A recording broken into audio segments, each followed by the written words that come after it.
Bienvenue dans le journal mensuel vidéo proposé par la ville de Visé pour retracer les hauts faits toujours nombreux qui ont marqué ce mois de juin 2014.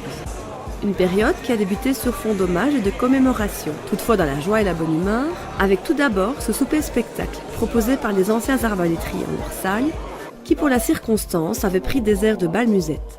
Sur une scène magnifiquement décorée, mixage du quartier de Montmartre à Paris et d'un bistrot chez Honoré de style typique d'avant-garde, la troupe composée d'arbalétriers, d'épouses d'arbalétriers et de sympathisants d'arbalétriers ont joué cette pièce et interprété des chansons de la première moitié du XXe siècle. Donné sur 4 représentations, ce spectacle très réussi a attiré plus de 400 personnes.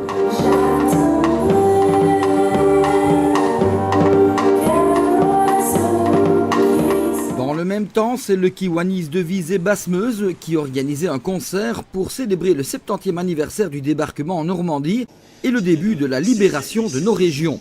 Donné le vendredi 6 juin 2014, jour anniversaire du débarquement, en la collégiale Saint-Martin-Saint-Adelin de Visé, il a permis de revivre cette époque grâce au Big Band Férouzian Orchestra, dirigé par Hugues Legrand. 2 heures durant, cette formation de 16 musiciens a régalé l'assemblée au son des airs bien connus, signés Duke Ellington, Benny Goodman, Tommy Dorsey, Ray Anthony et bien d'autres. Cette organisation était mise sur pied au profit des œuvres sociales du Kiwanis, avec la collaboration de l'échevinat de la culture de la ville de Visé.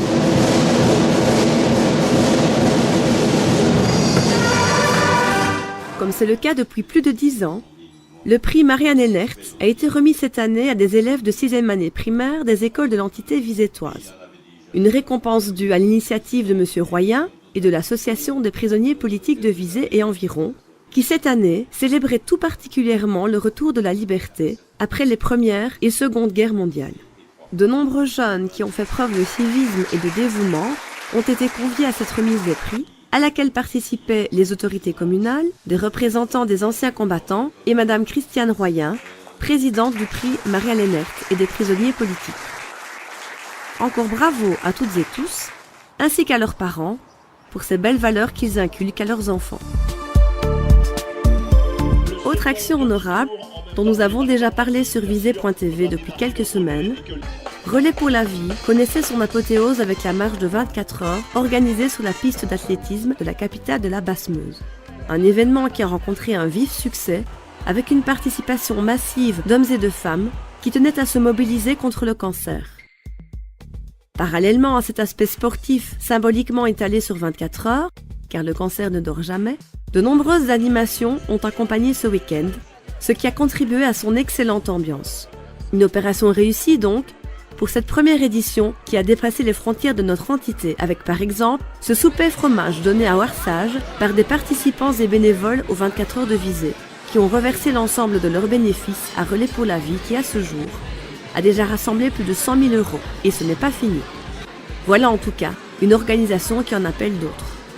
Autre événement d'importance et qui a lui aussi drainé nombreux publics, la traditionnelle braderie de juin qui cette année tombait une semaine plus tôt. Bien entendu, le Jazz Festival à Belbraham du samedi soir était reconduit, mais on notait surtout une nouvelle destinée pour la place Reine Astrid où des commerçants visétois de l'Oreca avaient installé un grand chapiteau dédié au plaisir de la bouche.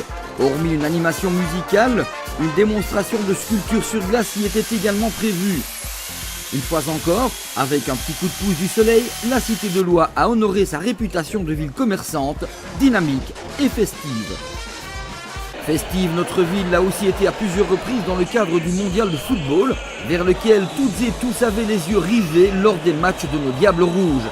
Après un parcours sans faute en juin, gageons qu'en juillet, les nombreux endroits qui ont prévu des soirées foot sur notre entité auront à cœur de suivre notre équipe nationale le plus loin possible. Autre style, autre ambiance, mais tout aussi belle réussite, la fête d'été des anciens arquebusiers a rythmé le dernier dimanche du mois.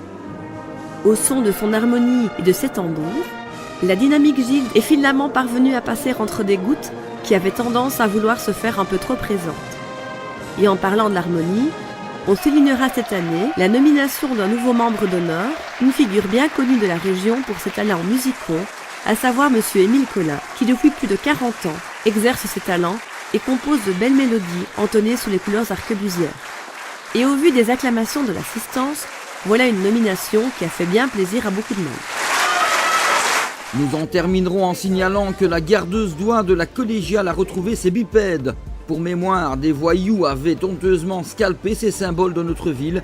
Espérons que ce genre d'acte gratuit et totalement inutile ne se reproduise pas. Nous vous fixons rendez-vous fin août, au terme d'un mois qui sera chargé en commémoration dans le cadre du 100e anniversaire de la guerre 14-18. Mais durant cette période, vous pourrez aussi vous détendre et vous amuser avec vos petites têtes blondes sur l'île Robinson où les bateaux électriques sont accessibles, tandis que Visé sur plage et sa plaine de jeux sont de retour, avec cette année un terrain de volley et une scène de Zumba active tous les mardis soirs. Notez aussi ce reportage complet proposé par ailleurs sur les voyages que la ville de Visé a programmés pour 2015.